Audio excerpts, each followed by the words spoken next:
আমরা পোলট্রি দেখতেছি, এগুলোকে এক কথায় বলা হয় পোলট্রি প্রাণী। এখানে আমরা দেখতেছি মুরগি, এখানে আমরা দেখতেছি টার্কি, এবং পিছনে আমরা দেখতেছি হাঁস। তো বেশ কিছুদিন ধরে হাঁসের মাংস নিয়ে কিছু কথাবার্তা হচ্ছে। আমরা একটু সংক্ষেপে জানি কোন মাংসের কি গুণাগুণ বা কি সমস্যা। যেমন আপনারা দেখতেছেন ওই ছেলেটা, ওই যে ওখানে এই যে ছেলেটা, এ সারাদিন পরিশ্রম করে, ওই যে একটা লোক ও সারাদিন পরিশ্রম করে, ওদের জন্যে হাঁসের মাংসটা ভালো, কারণ হাঁসের মাংসের মধ্যে ফ্যাট, কোলেস্ট্রল বেশি এবং এর সাথে সাথে জিঙ্ক প্রোটিনও বেশি। কিন্তু আমাদের মতো লোক যারা ওভারওয়েট নিয়ে কনসাস বা যাদের কোনো চ্যালেঞ্জ আছে, তাদের জন্যে যেহেতু কোলেস্ট্রল কম, সেই হিসাবে হাঁস এবং মুরগির মধ্যে মুরগিটা বেটার। তবে এর থেকেও বেটারটা হচ্ছে টার্কি মুরগিতে ফ্যাটের পরিমাণ অনেক অনেক কম। সো টার্কি হতে পারে আমাদের পোলট্রির মধ্যে আমাদের চয়েস অফ ফুড।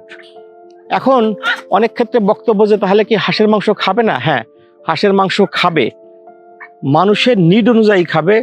যারা diabetes, cholesterol, heart disease, uric acid এইসব নিয়ে ভাবেন, তাদের জন্য হাঁসের মাংস সাজেস্ট করা যাবে না।